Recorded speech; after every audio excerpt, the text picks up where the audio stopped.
하나님 말씀 보겠습니다. 하나님 말씀 이사야 1장 13절입니다. 하나님 말씀은 이사야 1장 13절입니다. 헛된 재물을 다시 가져오지 말라. 분양한 내가 가증히 여기는 바요. 월삭과 안식일과 대회로 모이는 것도 그러하니 성회와 아울러 악을 행하는 것을 내가 견디지 못하겠노라. 아멘. 말씀 제목은 예배의 회복이라는 제목으로 말씀을 나누도록 하겠습니다. 예배의 회복이라는 제목으로 말씀을 나누도록 하겠습니다. 오늘 이 말씀을 보면 우리가 하나님 앞에 예배 드릴 때 얼마나 소중히 여기고 또 하나님이 받으실 만한 예배를 드려야 된다는 그러한 사실을 뼈저리게 마음속에 새겨야 되는 그러한 말씀이기도 합니다. 12절을 보시면 내 마당만 밟을 뿐이라 라고 말씀하심을 통해서 이사야 시대의 유다 백성들이 성전 마당만 밟지 결국은 그들의 수많은 제물과 월삭과 안식일과 대회와 성회로 모여서 하나님께 예배 드린다고 하지만 사실은 그들은 종교적 의식과 형식만 갖췄을 뿐이지 정작 중심으로 드리는 예배, 하나님을 기쁘시 하는 예배를 드리지 못했습니다. 그래서 14절을 보시면 내 마음이 너희의 월삭과 정한 절기를 싫어하나니 그것이 내게 무거운 짐이라 내가 저기에 곤비하였느니라.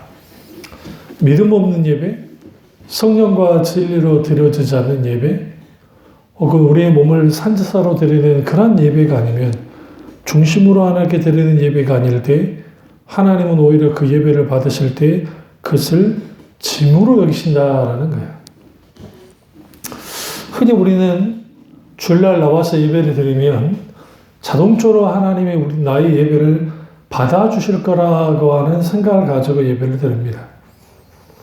그리고 그 예배를 드릴 속에서 결국은 내가 이렇게 나와서 각양각색의 모양을 갖추고 나와서 예배 드리면 하나님은 그걸 기뻐하시고 받아주시고 그리고 거기서 은혜를 받고 더불어 하나님이 내가 하는 일과 복까지 주시는 그런 것을 기대하면서 나와서 예배를 드리는 경우가 많습니다.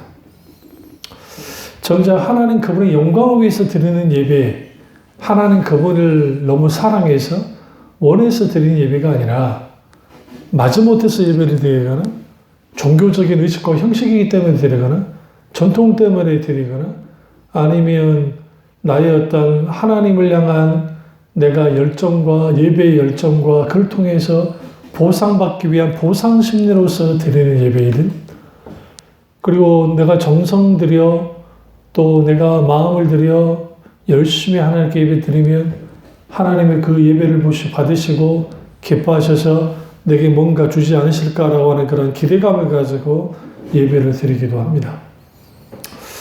중요한 것은 뭐냐면 여기서 가장 중요한 게 하나님께 예배 드릴 때에 우리가 가장 중요시 여겨야 될 것은 뭐냐면 과연 내가 하나님께 예배 드릴 때에 내가 예배를 드릴 만한 자격이 있어서 예배를 드리는 것인가 먼저 생각할 필요가 있습니다. 정성 들여서 또 열심히 드리는 것은 정말 박수칠 만큼 환영할 만한 일인 겁니다. 그걸 누가 뭐라 하겠어요. 바리새인들도 하나님께 제사를 드리는 것 할 때 열심을 다해서 했습니다. 종교적인 의식과 형식을 다해서 11조뿐만 아니라 12조까지 들어가면서 하나님께 헌신했던 사람들입니다. 정작 그들은 하나님을 기쁘시게 하지 못했고 예수님은 그들의 예배를 향해서 주님이 중심 없는 예배, 오늘 이사야의 이 말씀들을 인용하심을 통해서 나는 그 예배를 싫어하신다는 것, 결국은 의식과 형식만 남는 종교적인 공덕 그런 것만이 남는 예배를 드리면 거기에는 어떤 하나님의 임재도 어떤 하나님의 영광도 어떤 하나님 그분을 높이는 일들도 일어나지 않습니다. 때로는 예배가 우리들끼리 즐거워하고 기뻐하고 으쌰으쌰하는 것으로 끝나는 것도 문제가 됩니다. 다시 말하면 내가 너무 좋은 거예요. 예배 드리는 게. 거기에 갖춰지는 시스템들, 음악, 그 다음에, 설교 속에서 있게 되어지는 위트, 그 다음에 거기에 울렸다, 웃겼다 하는 그러한 것들, 그것을 통해서 예배를 드리는 거죠. 근데 온통 자기 감정에 몰두하는, 분위기에 휩싸이는, 정작 예배 받으셔야 될 하나님, 그분에게 온전한 예배를 드리지 못할 때, 거기에서 우리는 수많은 영적인 문제를 낳는 겁니다. 아니면 기계적으로 예배를 드리는 사람들은 많습니다. 기계적으로 예배를 드린다는 게 뭐냐면, 과거에 예배 본다는 표현을 많이 쓰잖아요. 저도 신학생 때 예배 보는 게 맞냐, 예배 드리는 게 맞냐, 예배하는 게 맞냐. 그러니까 이제 문자적으로는 성령과 진리로 예배할지니라 라고 하니까 예배는 하는 것이다. 결론은 그렇게 얘기는 했습니다만 그런 문자적인 것이고, 거기에 히브리어 아바드, 그 예배와 관련된 말씀인데요. 그 히브리어 없네요. 그거 올려드린다 라는 뜻이야. 드리는 거죠. 예배는 드리는 겁니다. 뭘 드리는 겁니까? 나의 마음을, 내 중심을 드리는 것이고, 나의 헌신, 내 몸을 드리는 것이고, 내 삶을 드리는 것이 예배입니다. 이러한 부분에서 우리가 공적 예배와 삶의 예배에 대해 다룰 수밖에 없습니다. 왜냐하면 그것이 바로 세워져야 예배의 회복이 있기 때문에 그렇습니다.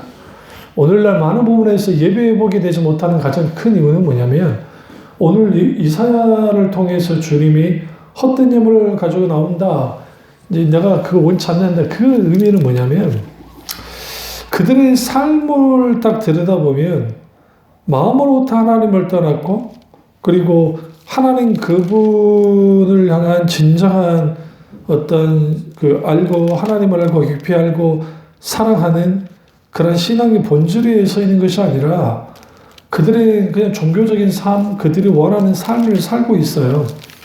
그 상황에서 예배를 드리겠다고 열심히 하나님 앞에 이렇게 종교적인 열심을 하는 것에 대하여 주님이 마음으로 싫어하시고 무거운 짐이라고 말씀하시는 겁니다. 그래서 1장 9절에 보시면, 만군의 여호와께서 우리를 위하여 생존자를 조금 남겨두지 아니하였더라면 우리도 소돔과 같고 고모라 같으리로다. 그러니까 소돔과 고모라 같이 죄가 가득했다라는 거예요. 4절을 보시면 1장 4절, 슬프다 범죄한 나라요, 허물진 백성이요, 행악의 종자요, 행위가 부패한 자식이로다.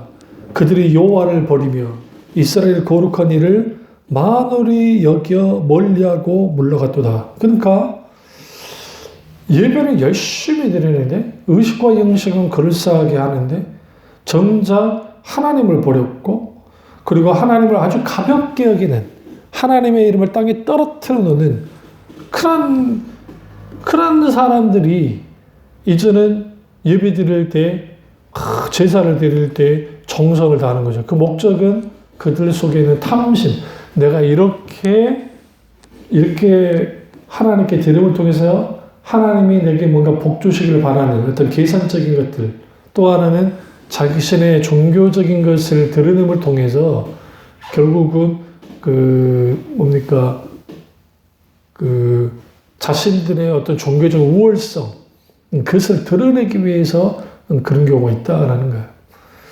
여기서 우리는 굉장히 조심해야 될 게 있습니다. 뭘 조심해야 되냐면, 우리의 예배 드리는 태도가 사실은 우리의 삶 그 전체를 드러내 보여주기도 합니다.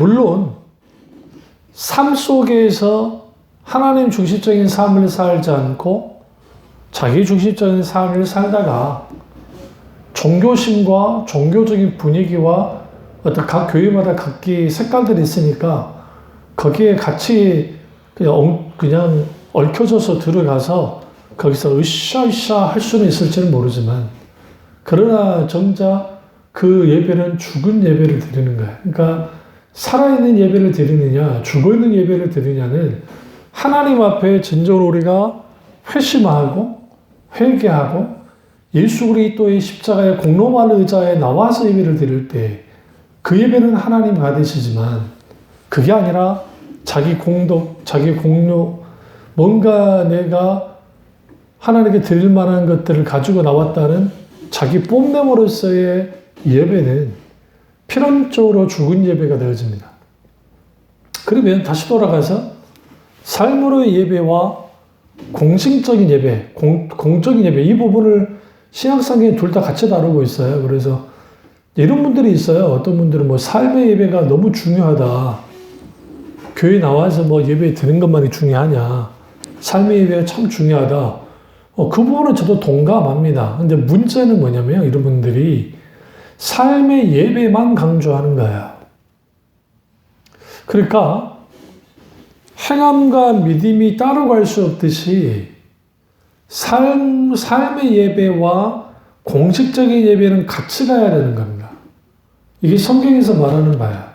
그러니까 예레미야 시대, 예레미야서에서도 수많은 어마어마한 번제를 하나님께 드리잖아요. 제사를 드리잖아요. 근데 그들이 여호와 하나님을 버렸다고 말하잖아요. 하나님을 경외함이 없다잖아요. 그러니까 예수님이 하나님을 향한 경외함이 없는 예배, 그냥 하나님을 모욕하는 것이라 분명히 말씀하고 계시고, 그리고 스스로 자기 마음대로 자기들이 살아가잖아요. 예레미야 2장 8절을 보시면 제사장들은 여호와께서 어디 계시느냐 말하지 아니하였으며 율법을 다루는 자들은 나를 알지 못하며 관리들도 나를 반역하며 선지자들은 바알의 이름으로 예언하고 무익한 것을 따르느니라. 그러니까 딴짓하면서 하나님께 제사하고 예배하는 일들을 그렇게 했다는 거예요. 호사시도 말할 게 없습니다. 호사시대에도. 그러면 이 하나님께서 월삭과 안식과 대회, 이것은 하나님이 제정하신 거니까 이게 잘못된 게 아니고 그것을 드리는 사람들이 문제가 있던 겁니다. 그러니까 삶의 예배가 무너지니까 삶 속에서 하나님을 떠나는 삶을 살고 마음으로 떠나고 행동으로 떠나고 하나님 중심적인 삶을 살지 않은 사람들이 종교적인 모양을 가지고 나와서 예배 드린다고 하는. 그러니까 흔히 이제 이런 말이죠. 박용수 목사님이 그 부분을 잘 다루셨는데, 그게 중에 하나가 뭐냐면, 주일날 이제 대표기도 하시는 분들이 하나님 막 회개 기도를 하는 거예요. 저는 우리 주를 용서해 주시고, 하나님 아버지 합니다. 회개 기도하는 것은 100번 찬성하는데, 그걸로 끝나는 거예요. 다시 말하면, 감정적인 용서의 감정, 그러니까 회개를 통한 용서의 감정을 통해서 대표 기도하는 사람들이나 그 기도를 듣고 있는 사람들이 그 순간 그것들을 다 씻어내버린다는 거예요. 이거를 끊임없이 반복하는 거예요. 이거는 성경에 와서는 회개가 아닌데. 하나님 잘못했어요. 용서해 주십시오. 또 다음 주에 또 용서해 주십시오. 그게 대표기도뿐만 아니라 너무나 많은 교인들이 주일날 교회에 나와서 그렇게 회개 기도함을 통해서 자기 감정 씻어내기를 하지 정작 히브리어로 슈브, 회개하다라는 이 단어는 돌이키다라는 뜻인데 죄로부터 돌이키는 일들이 일어나지 않는, 그리고 하나님께 예배를 드리는 이러한 일들이 반복되는 겁니다. 하나님이 원하시는 예배에는 결국은 그 한 사람이 하나님만을 바라보고 나와서 비록 그 사람이 죄인이라 할지라도 주님의 은혜만을 구하여 나와서 내가 진정한 죄인인 것을 인정하고 하나님 그분의 은혜와 하나님의 인자하심만을 바라보고 하나님 그분을 높이기 시작할 때 거기에서 하나님이 영광을 받으시는 겁니다. 예배의 회복은 철저하게 첫 번째, 인간 중심이 아니라 하나님 중심 될 때 가능합니다. 근데 하나님 중심적인 것이 되어지려면 삶의 예배에서 가장 큰 핵심인 하나님 중심적인 삶을 살아야만 합니다. 그러니까 하나님 중심적인 삶을 살지 않으면 하나님 중심적인 예배를 드릴 수가 없어요. 그러니까 예배 상당수가 사람들이 하는 거잖아요. 근데 너무나 많은 시선을 빼앗아 버려요. 그러니까 하나님께 가야 될 시선을 사람에게 빼앗기도록 만드는 거예요. 그러니까 목사님들이 설교를 할 때에 설교자에게 집중할 수밖에 없겠지만, 그러나 그 강단에서 선포되는 그 설교 속에서 살아서 역사하신 하나님의 말씀으로서 인격체신 하나님 그분이 드러나야 돼요. 데살로니가 교인들이 사도 바울의 설교를 하나님의 말씀을 듣는 것처럼 들었다 보는 것처럼, 베레아 교인들이 그 말씀이 진짜 그런가 상고했다 하는 것처럼, 상고는 이제 핀셋으로 티를 하나 딱 하면서 이게 옳은지를 분별하고 받아들였다고 하는, 온전히 받아들이는. 그러지 못하면 고린도 교회처럼 사다와 우리 뭐 설교를 글은 참 괜찮은데 설교는 못하는 여자들이 그런 말들을 하는 거야. 오늘날도 마찬가지죠. 설교를 듣는 청중들의 태도들이 나 한번 설득해봐라. 나를 좀 웃겨봐라. 나를 좀 감동시켜봐라. 라는 그런 자세로 앉아있어요. 정직하게 하나님 말씀 앞에 정직하게 대면해서 주님 말씀하십시오. 종이 듣겠습니다. 라는 태도가 사라지니, 그러다 보니 당연히 나타나는 게 뭐예요? 말씀의 기간이 나타나는 거죠. 듣기는 들어 듣지 못하고 보아도 보지 못하는 이스라엘 시대 이스라엘 백성들처럼, 또 말씀의 기간이 있던 그 미가의 아모스가 있던 그처럼, 그러니까 그 아모스 시대 이스라엘 백성들처럼 듣지 못하죠. 하나님의 말씀을 듣는 귀가 닫혀버리니. 당연히 예배 회복은 불가능합니다. 왜? 예배는 철저하게 하나님 중심이 돼야 돼요.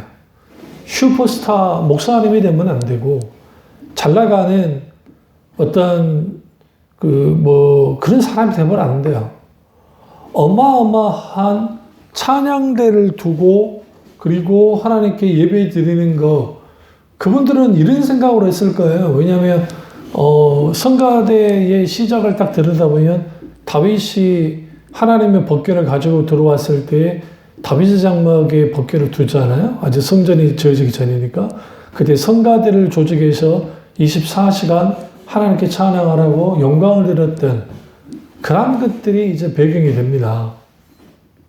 그리고 우리가 이제 마치 그 성가대 같은 그런 분위기를 이제 주어지는 게 뭐 14만 4천 명의 어린 양의 찬양이라든지 이제 그 예배와 천상의 예배와 관련된 건데, 그러한 것들이 이제 했을 줄은 몰라요. 그런데 종교개혁자들이 종교개혁을 할 때에 많은 사람들이 무슨 뭐 단순히 면죄부 때문에 면죄부 하나만 가지고 종교개혁이 일어나는 건 아니고, 한마디로 마틴 루터를 중심으로 한 그 종교개혁을 뭐 다른 여러 주제가 있습니다만, 그러나 그 중에 핵심 주제를 딱 하나 말아보러 하면 그게 예배개혁이에요. 그러니까 그들이 드리는 예배가, 카톨릭의 미사가 너무 이게 미시화 되어버렸고, 그리고 오늘날의 것처럼 너무 보여주신 것들이 너무 많았던 거예요. 그러니까 하나님의 중심이 아니라 사람의 중심이 되어버리는, 또 다른 하나는 의식과 형식에 집착해버리는, 예전이 곧 예배라고 생각하는, 정작 그들이 성령의 조명과 성령의 임재 가운데 성령과 진리로 예배를 드리지 못하는 그것에 대한 반작용을 한 게 종교개혁입니다. 그리고 종교개혁자들이 뭐 이제 루터는 좀 음악에 대해서는 관대하게 됐지만, 그러나 이후에 나오는 그 종교개혁자들이 지나친 성가대의 숫자의 많음에 대해서도 문제를 삼은 거예요. 그 이유는 뭐냐면, 아름다운 찬양을 하는 게 뭐가 문제가 있어요. 화음을 이어서 막 하는 것은 참 아름답고 귀하죠. 근데 문제는 거기가 자칫 잘못하면 인간의 감정만을 끌어올릴 수 있다는 거야. 이 부분에 대해서 경계한 겁니다. 결국은 예배 가운데 가장 큰 핵심은 성령으로 예배 드리는 것. 그러려면 인간의 중심이 아니라 하나님의 중심이 되어야 되고, 하나님의 중심이 되어려면 하나님께만 모든 초점이 맞춰져야 된다는 거. 그래야 예배가 회복이 되는 거예요. 설교를 잘하는 목사님에게 초점 맞추면 안 되고요. 어마어마한 성가대에 초점을 맞추면 안 되고요. 또 투송할 때 뭐 그 성악하는 그런 분들이 나와서 막 하는데 거기에 맞추면 안 되고요. 거기에 있는 최첨단 음향 장비와 그 속에서 나오는 사운드, 음악 소리, 또 멀티미디어, 어떤 화면에 의한 어떤 사람들의 어떤 감정 고치, 그런 하나하나의 장치들은 엔터먼트적인, 그러니까 세상에서 하는 거잖아요. 그걸 적당히 쓰는 것은 저도 대찬성입니다. 근데 그걸 통해서 사람들에게 감정을 고조시키는 식의 그런 방법으로서 쓰게 갈 때 온통 사람들이 정교하게 짜놓은 프로그램과 그리고 거기에는 그것에 의해서 모두 움직여지는데, 그러다 보니 거기에 뭘 딱 결정적으로 잃어버리면 성령께서 하실 자리까지 잃어버리는 거야. 그러니까 성령이 역사하셔야 되는데. 그래서 찬양만 해도 콘티를 짤 때에 빠른 비트, 처음 시작할 때 빠른 비트, 그 다음에 중간에 조금 이제 감정을 거둬주고 마지막에 사람들이 결단할 수 있고 감정적으로 위로받을 수 있는 그런 찬양을 딱 집어넣고 가는 겁니다. 그것도 주일날에 이제 찬송가를 할 때는 이제 일단은 빠른 찬양을 했다가 그리고 거기에 하는데, 이제 오랫동안 한국 찬송가는 21세기 찬송가가 나오긴 했지만 그게 문제가 많은 찬송가라서, 그래서 이제 지금도 수십 년 동안 불러오고 있고 그러는데, 이제 그런 나라는 정말 한국 외에는 없거든요. 근데 이제 그럼에도 불구하고 또 찬송가는 귀하죠. 왜냐면 오랜 세월 동안 사랑을 받아왔고, 또 하나님의 부흥 때에 쓰셨던 십자가 찬양부터 시작해서 하나님의 놀라운 은혜가 있는 찬양이 많기 때문에 그만큼 귀한 것도 없죠. 근데 그 찬송을 부르고 있는 교인들의 모습 속에서 늘 반복적으로 부르는 찬양, 그리고 기계적으로 부르는, 그래서 찬양을 하고 있다가 아는 집사님 오면 인사도 하고 온전히 주님께만 초점을 맞추고 영광을 드려야 되는데 그런 게 사라져버리는. 소위 준비 찬양이라는 것은 정말 잘못된 건데, 준비 찬양인 게 뭐냐? 마음을 준비시키는 찬양을 하겠다는 거예요. 그리고 예배를 온전히 들어가겠다고 하는.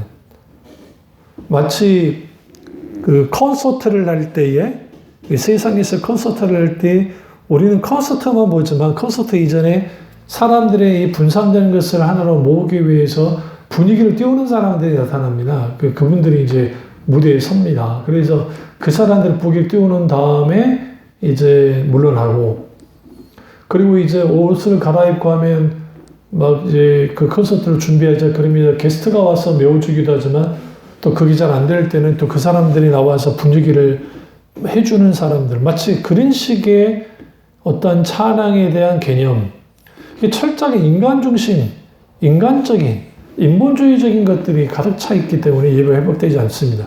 당연히 거기는 하나님의 임재가 있을 리가 만무합니다. 두 번째는 예배 회복을 위해서는 하나님이 원하시는 예배를 드려야 됩니다. 그러니까 내가 원하는 예배가 아니라 하나님이 원하는 예배, 그 하나님이 원하시는 예배는 성령과 진리로 예배를 드리는 겁니다. 하나님이 성령과 진리로 드린 예배를 예배 드리는 자를 찾으신다라고 있어요. 그럼 성령과 진리로 예배를 드린다는 무슨 말입니까? 모든 예배는 성령께서 주도권을 가지고 나오셔야 돼요. 우리가 아무리 예배를 준비를 잘하고 있다 할지라도, 그리고 그런 준비 가운데서 우리가 온전히 모든 걸 잘 갖춰주는 그런 식의 예배를 드린다 할지라도 결국은 처음부터 끝까지 성령님으로 시작해서 성령님으로 끝을 맺어야 되는 겁니다. 그렇기 때문에 우리는 성령님께 굉장히 민감해야 되고요. 그래서 대표 기도를 하는 사람이나 또 특송을 하는 사람들, 뭐 성가대 찬양이나 그리고 설교를 하시는 목사나 말할 것도 없고, 또 헌금하는 시간부터 시작해서 모든 것들, 이 모든 것들이 하나님 그분을 향한 헌신, 그리고 하나님 그분을 향한 신앙 고백, 그리고 하나님 그분을 향한 그 기대감과 하나님께 영광을 드린다고 하는 그런 진정한 하나님을 사랑하고 하는 깊은 신앙의 본질 속에 있게 되어지는 하나님에 대한 열정과 열망을 가지고 예배를 드려야 되는데 이 모든 것은 성령님이 우리 가운데 역사하지 않으시면 불가능합니다. 그리고 동시에 하나님의 말씀의 자리가 되어야 됩니다. 예배는 철저하게 하나님의 말씀이 예배를 지배해야 되고 지배되어지는 그 하나님의 말씀 속에서 예배를 드리기 시작할 때 그 말씀 안에서 인격주신 하나님을 만나는 것, 하나님 그분을 경험하는 것, 그분을 깊이 아는 것, 성령님의 조명 속에서 그 말씀을 들을 때에 내가 깨달아서 때로는 그 말씀 때문에 힘을 얻기도 하고 위로받기도 하고 때로는 그 마음을 중심을 치면서 회개하고 돌이키고 깨닫고 어떻게 해야 될까? 마치 솔로몬 행강에 나아간 오순절 이후에 사도 바울과 사도 베드로와 사도 요한과 이 사도들의 설교 속에서 그들이 회개했던 것처럼 그 설교를 듣고 난 다음에 있던 사람들이 마찬가지로 우리가 하나님의 이 철저하게 하나님 그분이 원하시는 예배, 그 원하시는 예배는 나 자신이 예배자 자신이 예배로 드려지는 예배입니다. 그 어넌팅이라는 선교단체가 찬양단체가 있는데 그분들의 모토가 우리는 경배를 위한 경배를 하지 않습니다. 예배를 위한 예배를 하는 게 아닙니다. 우리는 하나님께 경배하고 하나님만을 예배드립니다. 그거 참 맞는 거예요. 찬양할 때 우리가 조심해야 될 게 그 곡조가 너무 좋고 가사가 나와 딱 맞아서 막 울기도 하고 막 방방 뛰기도 합니다.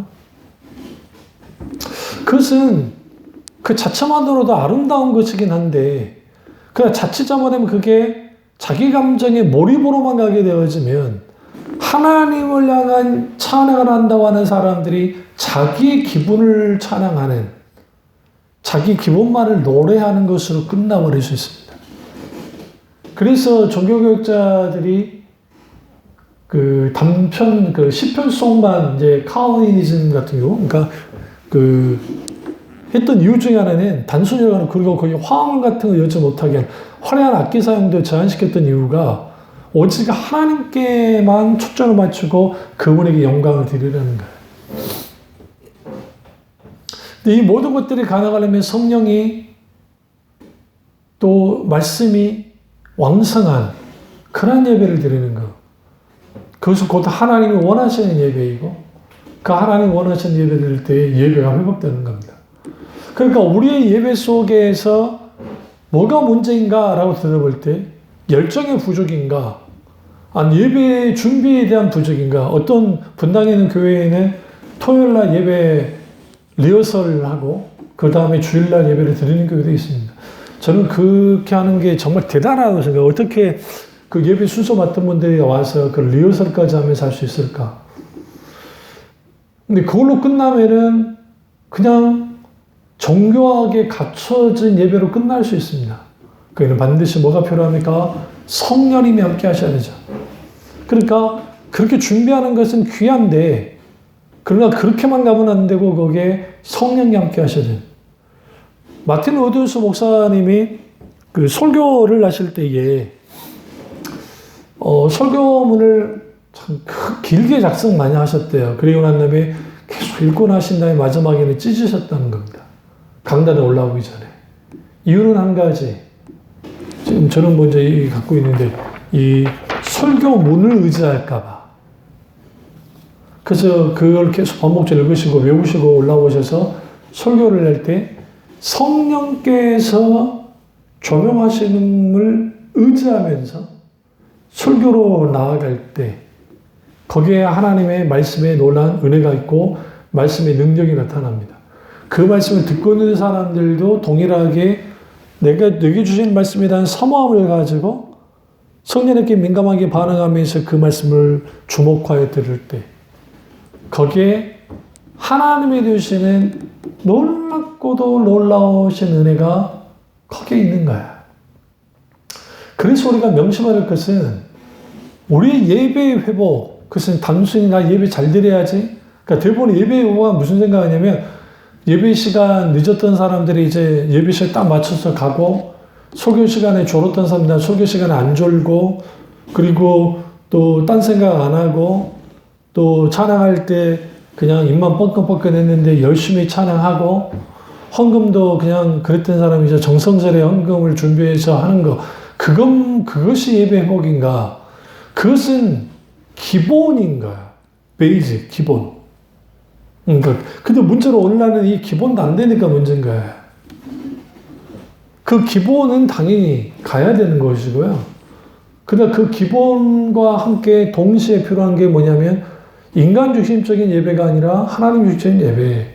결국 그것은 사흘 예배와 공식적인 예배가 함께 가야 된다는 것을 말씀드렸고, 그리고 하나님이 원하시는 예배, 성령과 진리, 성령과 말씀으로 드려지는 그러한 예배가 있어야 개인이 예배 회복할 뿐만 아니라 교회적으로도 예배가 회복되어지고, 그 예배 회복이 결국은 삶의 회복과 사람 그 자체의 회복과 교회의 부흥으로 이어지는, 그러니까 그 개인의 부흥, 영적인 부흥과 교회적인 영적인 부흥과 그리고 가정의 회복과 부흥이 그 예배 가운데 있게 되어지는 겁니다.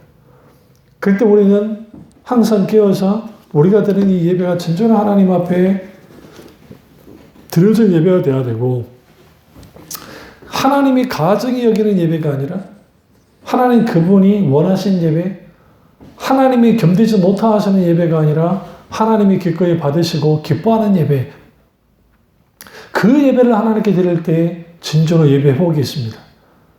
오늘 우리가 드리는 예배는 어떤 예배를 드리고 있습니까?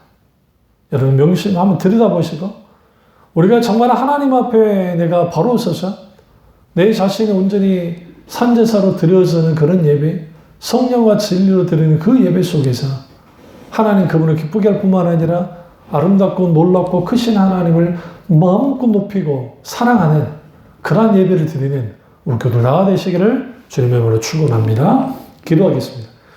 사랑의 역사 중에 주 우리와 함께 하시고, 오늘 선포의 말씀이 나의 말씀, 우리 말씀 되기 원하오니 주는 우리가 진정으로 예배 회복하기를 원합니다. 그것은 인간 중심이 아닌 하나님 중심 예배로 전환하게 하시고, 하나님 원하시는 예배, 성령과 진리를 드는 그 예배를 통해서 하나님께 영광을 드리고 예배 가운데 진정으로 회복을 경험하는 우리 교우들 다 될 수 있도록 은혜 베풀어 주시옵소서. 주님을 훈련하게 원하고 예수님의 이름으로 기도드립니다. 아멘.